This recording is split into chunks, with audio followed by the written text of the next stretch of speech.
don't know where that is, and I've been here can since speak. '62. Good afternoon, City Council.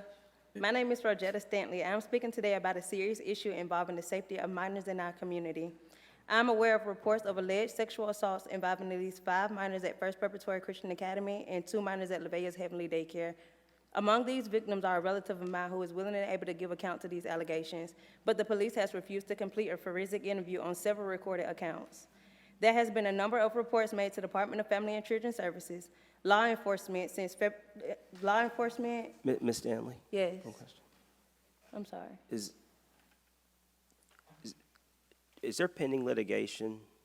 I'm sorry? Is there pending litigation? No, they closed all my cases and everything. Okay.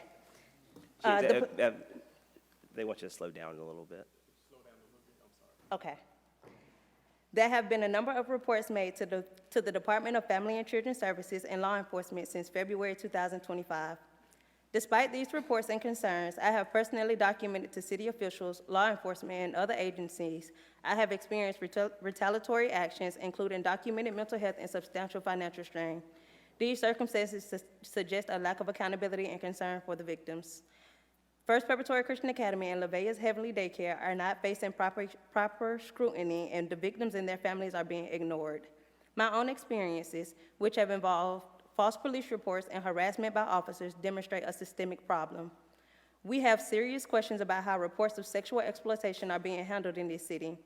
This lack of action is a cause for public concern and reminds us of past city scandals such as the House of Press scandal and the hotel scandal from late 2024 regarding minors and why they were able to be sustained for such a lengthy period of time. I call on this council to use its authority to investigate the handling of these child abuse reports, hold public officials accountable for their actions, and ensure the civil rights of these victims are protected. This city has responded to these allegations in a few different ways.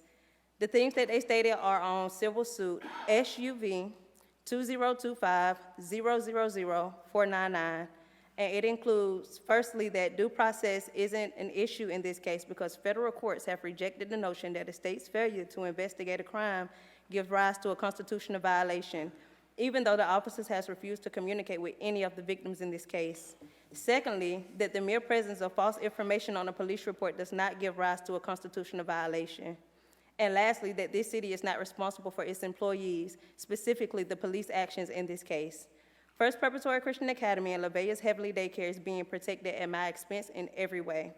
This is a call to action against First Prep and to this city's elected officials. Lastly, I speak to you today currently holding a bachelor's degree in sociology and a master's degree in human services, and I have a personal relationship with several victims in this case. I have the right to be an activist on behalf of our children. These children are victims of sexual exploitation, and there has not been any hope or justice on their behalf. I have all the documentation here with me today, and I have left all this documentation here at this building since June 2nd, 2025. We need to get it together for our youth. Believe it or not, the fact that I am able to stand here today and say what I have said is proof of everything that I stated. Anything that follows will be considered retaliatory and thoroughly documented. Remember that you don't just have to protect our youth, you get to protect our youth. Thank you. Thank you. Thank you.